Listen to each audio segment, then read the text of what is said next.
Israel no siempre tuvo reyes. Durante años, vivió bajo un sistema donde Dios mismo era su gobernante. Pero llegó un momento en que el pueblo ya no quiso depender solo de su fe. Querían un rey de carne y hueso, alguien que marchara al frente de sus ejércitos, que les diera prestigio y seguridad.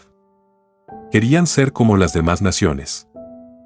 Fue entonces cuando Dios les concedió su petición, aunque con advertencias: un rey humano podría traer opresión, conflictos y, sobre todo, alejar sus corazones de la verdadera guía divina. Aún así, Israel insistió. Y Dios eligió a un hombre para ocupar ese trono, Saúl, el hijo de Cis, de la tribu de Benjamín. Saúl tenía todo lo que cualquiera esperaría de un rey: era alto, fuerte y apuesto. Su sola presencia imponía respeto.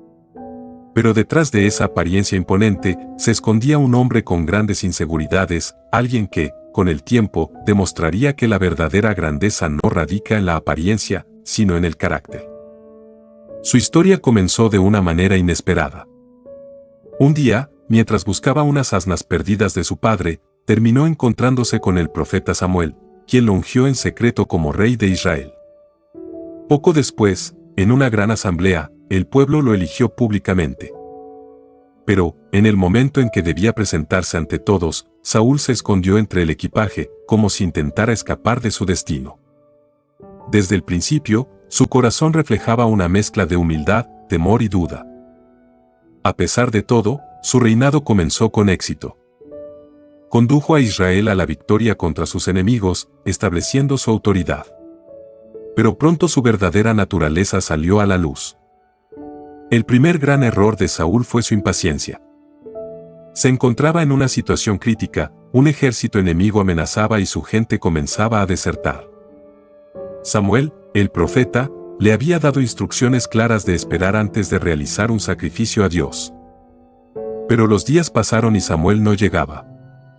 Saúl, ansioso y temeroso de perder la batalla, tomó el asunto en sus propias manos y realizó el sacrificio él mismo. En ese momento, su destino quedó sellado. Samuel apareció justo después y le dijo que su acto de desobediencia le costaría la dinastía.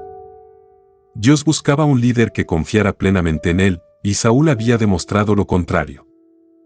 Aunque aún conservaba el trono, la sombra de la caída ya lo acechaba. Pero Saúl no aprendió la lección.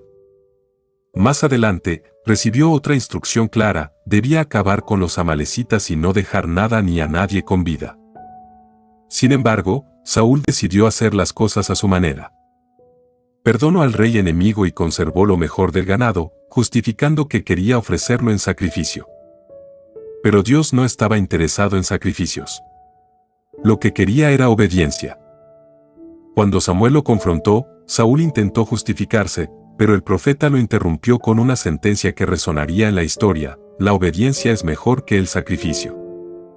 Fue en ese momento cuando Dios lo rechazó definitivamente como rey. Saúl había demostrado que su mayor enemigo no era un ejército extranjero, sino su propia incapacidad para seguir instrucciones divinas. El golpe más duro llegó cuando Samuel ungió en secreto a otro joven para tomar su lugar, David, un simple pastor. Desde entonces, la vida de Saúl se convirtió en una espiral de celos, paranoia y desesperación.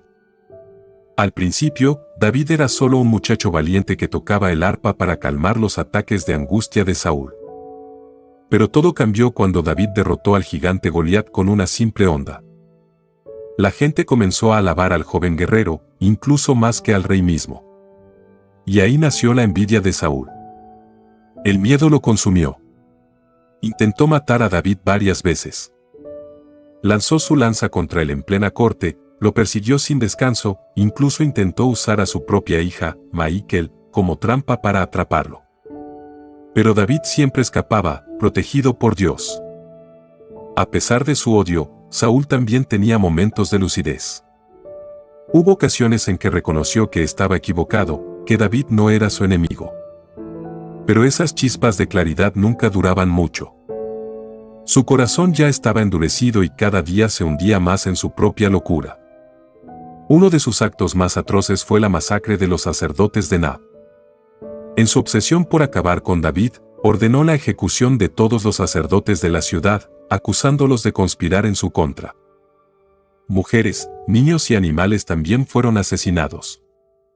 Saúl había cruzado un límite del que no había retorno. Pero su desesperación alcanzó su punto máximo cuando se encontró en la antesala de su última batalla. El ejército filisteo avanzaba con fuerza y Saúl, aterrado, buscó la voz de Dios. Pero esta vez, Dios no le respondió. No a través de sueños, ni de profetas, ni de señales. El silencio divino fue ensordecedor.